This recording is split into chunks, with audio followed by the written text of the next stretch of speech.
My own family tried to erase me from their lives, but I didn't just endure. I erased their ungrateful family from my future. Listen to this story to the end. It will make you rethink those closest to you. My dear ones, your feedback means so much to me. Please let me know where you're watching from and whether you enjoyed this story. It's truly, truly important to me. Thank you so much. If someone had told me that the people I raised and loved would one day try to push me out of their lives, I would have thought it was a bad joke. I would have smiled politely, maybe shaken my head and said, "Not my family." I believe that the love I gave, all the sacrifices I made would keep us close forever. But I was wrong. My name is Ruth Ann Lewis. I'm 72 years old. I've lived through many hard times, but nothing hurt me more than seeing my own family try to erase me from their world. At first, it was little things, small signs that I tried to brush off. They would forget to call me back. Holidays would come and go, and no one would think to invite me. My son, Daryl, who was once my whole world, started coming around less and less. Every time he did, he looked distracted. He always had a reason. Work, the kids, he wasn't feeling well. Monica, his wife, stopped pretending to be kind. She became cold, like I was just another chore to deal with. And my grandchildren, those babies I once rocked and sang to sleep, barely noticed me anymore. They had their phones, their games. I felt like I was fading away, piece by piece. I kept telling myself they were busy, that life had changed, but deep down I knew the truth. They didn't want me there. Not in the house I built with Robert, my late husband, not on the land my father worked so hard for. They moved in after Robert died, saying they wanted to help me, but slowly it became clear they weren't there for me. I was the outsider, the extra, the burden. It hit me hardest one spring afternoon. The sun was shining and the trees were full of white blossoms. I was walking down the hallway when I heard Monica on the phone. I'll never forget her voice. "She's old. She doesn't help with anything. Why do we have to keep pretending? We need to think about what's best for us." Best for us. Like I wasn't part of that. Like I hadn't given up everything for them. My heart raced so fast I thought it would burst. The house felt cold, like the walls themselves were keeping secrets from me. That night, I couldn't sleep. I sat in my room looking at old pictures.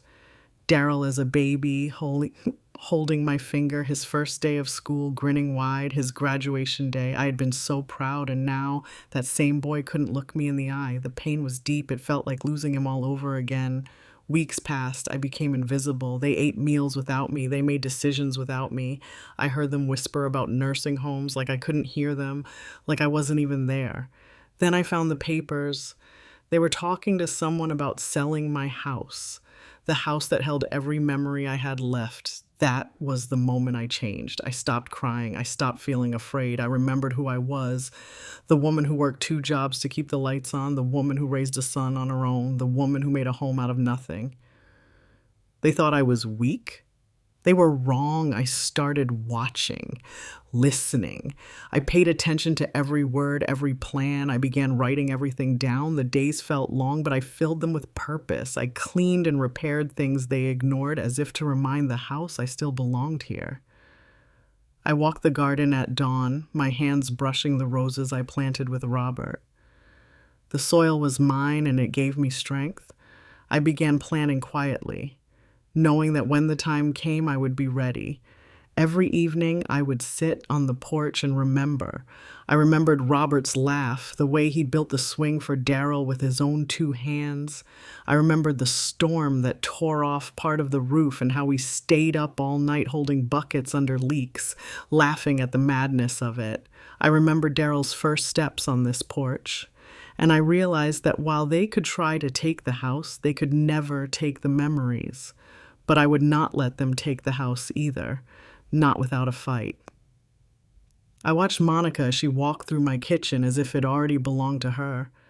I saw how she measured the windows, probably planning curtains in her mind, decorating a future where I no longer existed. I noticed how Daryl avoided my gaze more and more. Guilt was eating at him, but he wasn't strong enough to stop what was happening. Or maybe he thought he didn't have to. Maybe he thought I would just fade away quietly. I began gathering documents: the deed, old letters, my marriage certificate, my father's will that left the land to me. I kept them safe, hidden where no one would think to look. At night, I would go over them, reminding myself of my rights, of my place. I prayed for strength, and in those prayers, I found peace. I knew that the storm was coming, but I also knew I had weathered worse. I would stand firm.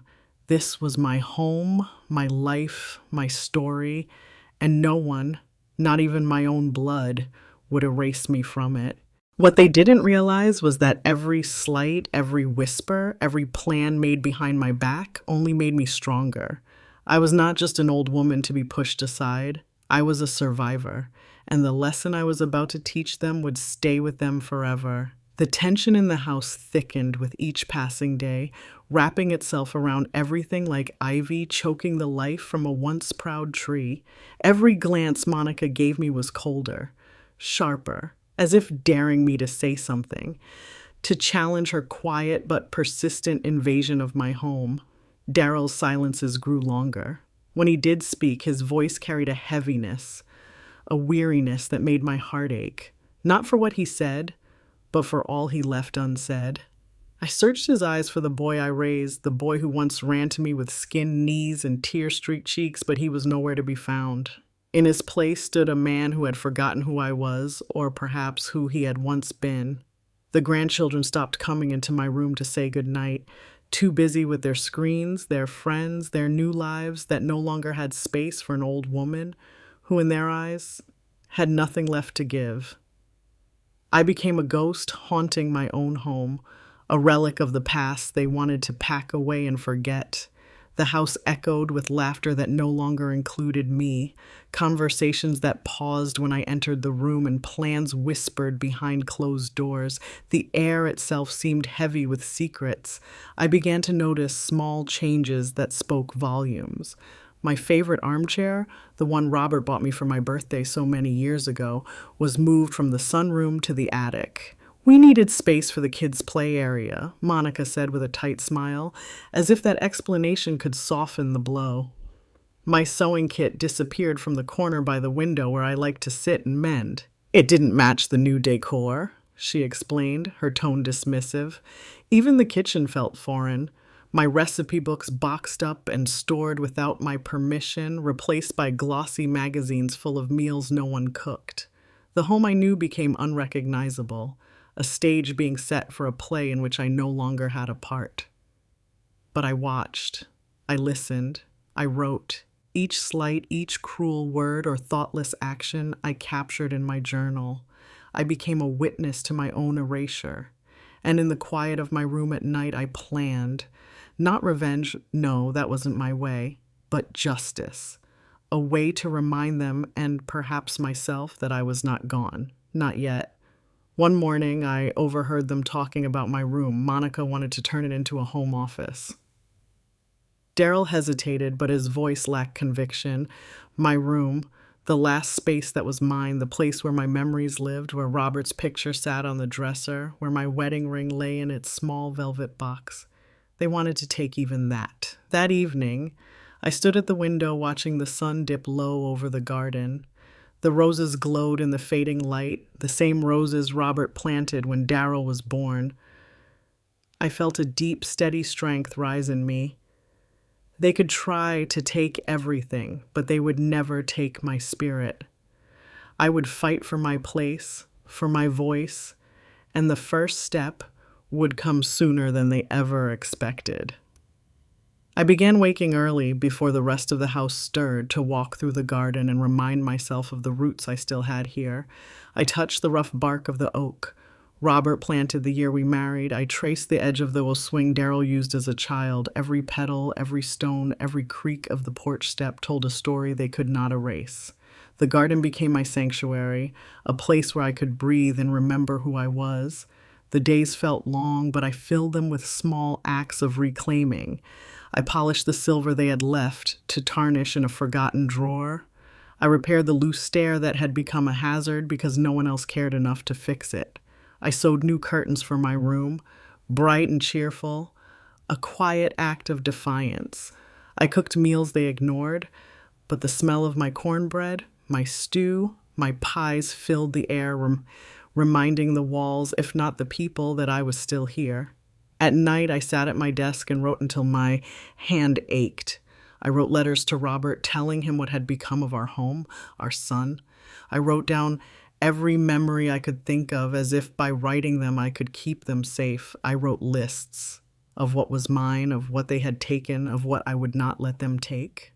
My journal became my armor, my weapon, my friend. I began reaching out quietly to people who had once been part of my life, old friends from church, neighbors who remembered when Robert and I moved in. I asked questions, sought advice. I learned about my rights, about laws that could protect me. I gathered information like a squirrel gathering nuts for winter, determined that when the cold came, I would be ready.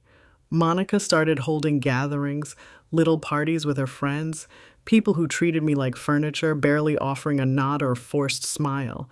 They filled my home with their noise, their perfume, their plans. I watched from the shadows, invisible in my own space, but I saw everything. I saw the way Monica positioned herself at the head of the table as if she were queen of a castle that wasn't hers. I saw the way Daryl let it happen, too tired or too blind to stop it. And I saw the children, growing up in a house that no longer knew its own heart. One afternoon, I found Monica in my garden, clippers in hand, cutting my roses for a centerpiece. She didn't see me at first. I stood there, watching her take what wasn't hers, snipping away at something that had meaning far beyond her understanding. When she finally noticed me, she offered a smile that didn't reach her eyes. "They were overgrown," she said. "I thought I'd help." Help. The word tasted bitter, but I said nothing. Not then. I simply nodded and turned away, but inside the resolve hardened further. I would not let her prune my life the way she pruned my roses. I would not let them cut me down and throw me away. Each night I lit a candle in the window, a small light in the darkness. It reminded me of who I was, of who Robert was, of who we had been together. It reminded me that light endures, and it promised me that my time to act would come. They thought I was weak. They thought I was finished, but they were wrong. The roots of this home, of this family, ran through me. And I would show them that what they tried to erase was stronger than they ever imagined. The weeks that followed felt endless, like I was trapped in a bad dream where no one could hear me no matter how loudly I screamed. Every morning I woke before the sun, my heart heavy, my mind racing with everything that had been done and everything I knew was coming. I would sit at the edge of my bed, looking out at the first light touching the trees, and remind myself that I was still here, that I still had a voice, even if they refused to hear it. I had to believe that. I had to hold on to that truth. The house felt colder now, even when the heaters hummed in the background. The warmth it once held, the love, the laughter, the sense of safety had been drained by the constant tension, the quiet war that raged beneath the surface. Monica's footsteps echoed in the halls like a drumbeat of ownership, like she was staking claim to every inch. Daryl's silences grew longer, his shoulders heavier, as if the weight of his choices was finally pressing down on him. But he said nothing, did nothing, and that hurt worse than anything Monica could have done. I kept baking, cleaning, tending the garden, performing the small rituals that reminded me of who I was. But more and more, these acts felt like planting flowers in a storm. The wind threatened to tear up everything I tried to root. My grandchildren barely spoke to me anymore. I tried to smile at them, to reach them, but their eyes slid past me like I was part of the wallpaper. The heartbreak of being invisible to those I once held closest is a pain I wouldn't wish on my worst enemy. I filled notebooks with my thoughts, my plans, my memories. I wrote about Robert, how we met at the church picnic, how he proposed under the oak tree in the yard, how we built this house together with more love than money. I wrote about Daryl as a baby, the nights I stayed up rocking him when he had colic, the joy of his first word, the pride I felt at his graduation. I wrote to remind myself that I had lived a life that mattered, that I wasn't just the old woman they were trying to push aside, but the final straw came on a crisp autumn morning. I came downstairs to find a man with a clipboard measuring the living room. Monica stood beside him, giving orders like she owned the place. I stared at them, willing Daryl to appear, to say something, to stop this. But he wasn't there. He was at work, or maybe he just didn't want to be part of it. Monica turned to me, that fake sweetness in her voice that barely covered her satisfaction. "Oh, Mama," she said, This is Mr. Collins. We're getting estimates for the remodeling. You'll love it when it's done." Love it? Love seeing my life erased piece by piece? Love watching strangers measure the walls that held my memories? I felt the fire rise in me like it hadn't in years. I didn't argue. Not yet. I simply turned and left the room, but that afternoon I went into town. I met with a lawyer. I laid out everything, my documents, my journals, my fears. And I said the words that had been building inside me for months. "I'm ready to fight." The lawyer listened, nodded, and assured me that I had options, that the law was on my side. But more than that, he treated me like I mattered, like I wasn't invisible. And that gave me strength. I spent the next days gathering more, old letters, photographs, anything that showed my history with this house.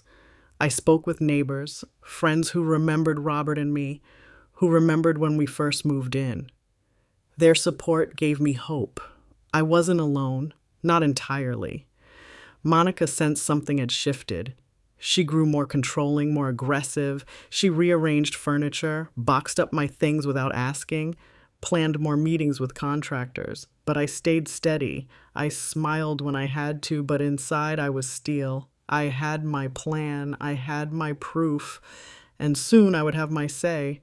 I began writing letters to Daryl, letters he didn't know about. I wrote to remind him of who he was, of who we were. I told him about the nights I stayed up sewing his costumes for school plays, about the afternoons we spent fishing with Robert, about how he used to run to me when he had nightmares. I wrote not to guilt him, but to reach him, to remind him of the boy who had loved his mama. I didn't know if he'd ever read them, but writing them helped me remember the boy I loved. I kept the house as best I could. I tended the garden even as Monica tried to plant over it with her roses.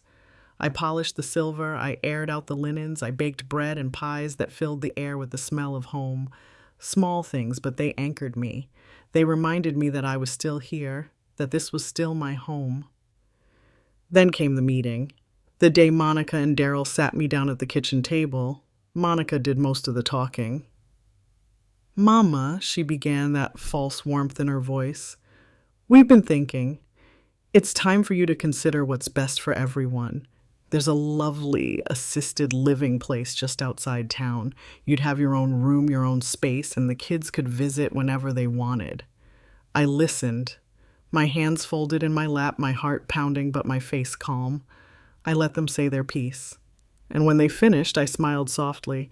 "Thank you for your concern," I said, "but I have no plans to leave my home, and you'll be hearing from my lawyer soon."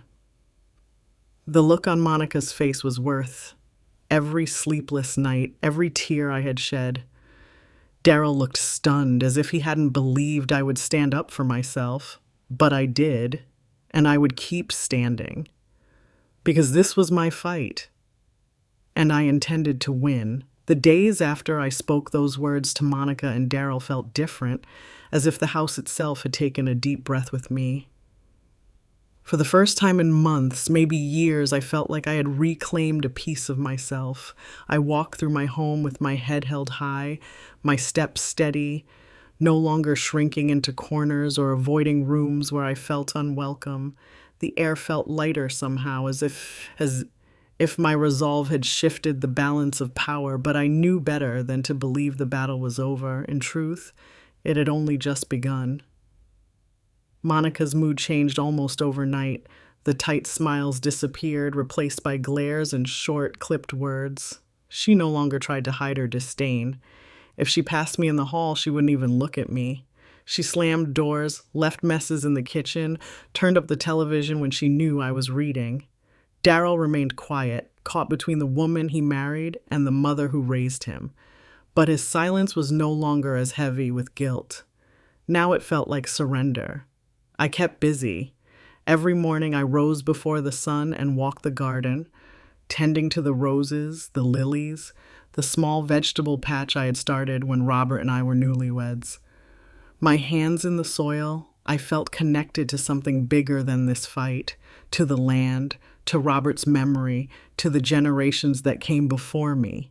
I cleaned the house from top to bottom, not for Monica or Darryl, but for me.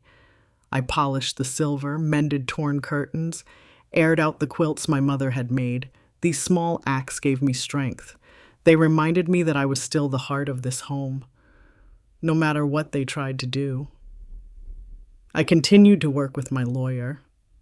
We gathered papers, testimonies from neighbors who remembered when Robert and I built the house, letters from friends who spoke of my years of care and sacrifice. The law was on my side, he assured me, but I knew it would take more than laws to win this fight. It would take courage, and I had plenty of that left.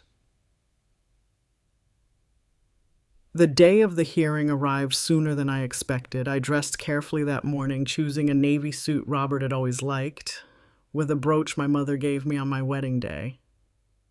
I looked in the mirror and saw not an old woman to be pushed aside, but a survivor ready to defend what was hers. When we arrived at the courthouse, I walked tall, my lawyer at my side, my heart pounding but my spirit steady. Inside, the room was filled with faces, some familiar, some strangers, all watching, waiting. Monica sat stiffly, her mouth set in a hard line. Darryl avoided my gaze, his shoulders slumped, his hands clasped tightly in his lap. I felt a pang of sorrow for him, for the boy he once was, but I pushed it aside. This wasn't about sorrow. This was about truth. I spoke clearly, calmly, telling my story of the house Robert and I built, of the land my father left me, of the years I had poured into making this a home. I spoke of the quiet erasures, the small cruelties, the plan to push me out of my own life, and as I spoke, I saw faces soften, heads nod, eyes glisten. They heard me. I wasn't invisible anymore. The judge ruled in my favor. The house was mine. The law recognized what my heart had always known. I walked out of that courtroom with my head held high, the weight that had pressed on me for so long lifted. But the victory felt bittersweet. Darryl barely met my eyes. Monica didn't speak a word. The fight had cost us all, but I had stood my ground, and that mattered. I returned home that evening and stood on the porch, watching the sunset over the garden. The roses glowed in the golden light. The air was filled with the scent of earth and blooms, and I knew that this was not just a victory for me, but for every woman who had been told she didn't matter, who had been pushed aside, who had been silenced. I had found my voice again, and I would never let it be taken from me. The weeks after the court ruling felt like the world had finally exhaled with me. For the first time in years, I could wake with the morning sun and not feel the weight of dread pressing against my chest. The house that had once felt like a prison of memories and tensions now welcomed me, its creaks and groans like old friends whispering, "You are safe here." I walked room to room, running my hand along the walls Robert and I painted so long ago, as if touching them could remind me that I had won more than a case. I had reclaimed my life. Monica's presence grew colder by the day. There were no more fake smiles, no more pretending. She packed in silence, her eyes sharp and accusing. But I met her gaze with calm, with a strength she never expected from the woman she tried to erase. Darryl lingered longer than she wanted him to, I could tell. He paused in my doorway on that last morning, his eyes filled with 100 unsaid words. I saw the boy he once was, the man I had hoped he'd be. I placed my hand on his cheek just for a moment. "You'll always be my son," I whispered, "but this is my time now." And with that, they left. The car's hum faded down the road, leaving behind only the rustle of the wind through the oaks and My heart beating steady and sure. I stood on that porch a long time after they were gone. The garden, wild from weeks of neglect, seemed to breathe with me. I could almost hear Robert's voice beside me, feel his arm slip around my shoulders the way he used to. "We did it, Ruth Ann," I imagined him saying, and I nodded because I knew he would be proud. I filled the next days with small tasks that felt monumental. I opened windows long shuttered, letting the light flood rooms that had felt dark for too long. I polished the wood floors until they shone like they did when Robert and I first moved in. I unpacked boxes of old dishes, linens, photo albums, treasures Monica had tried to hide away, as if erasing my past could change who I was. I planted new rows of vegetables, sowing hope alongside the seeds. The house began to feel like mine again. The land began to feel like home again. Neighbors stopped by, drawn by the open door, by the scent of fresh bread cooling on the sill, by the laughter they heard when I sang to myself as I worked. They brought casseroles, pies, flowers from their gardens, but more than that, they brought kindness. They brought community. And with each visit, I felt the house grow warmer, the garden bloom brighter, the weight on my heart grow lighter. I began attending church again. At first, I sat in the back, quiet, uncertain of how to return after so long away. But soon I found myself welcomed with open arms. The hymns filled me with peace. The prayers reminded me of strength I'd forgotten I had. And when the pastor asked if I might share my story at the next gathering of women, I said yes without hesitation, because I knew now that my story mattered, that my voice could help others find theirs. In the evenings, I sat on the porch with my journal, writing by the light of the setting sun. I filled page after page with reflections, with gratitude, with plans. I wrote about Robert, about our early years, about Daryl as a baby.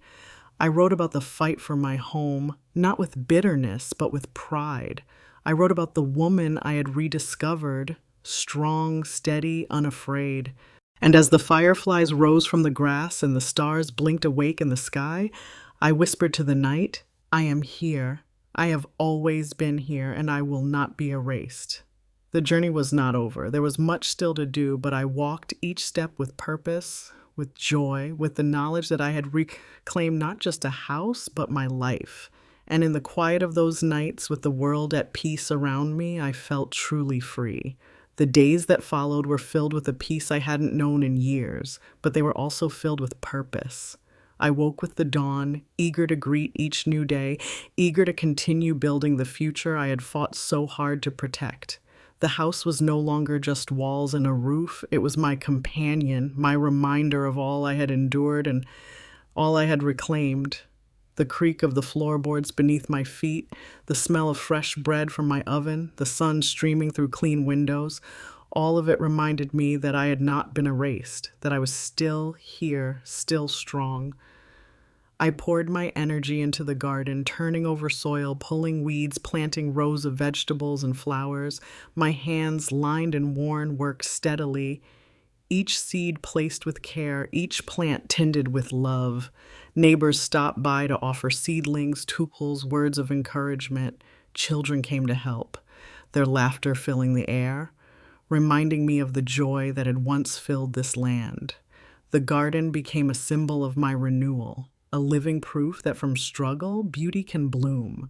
Inside, I tackled projects long left undone. I sewed new curtains from fabric I found tucked away in the attic.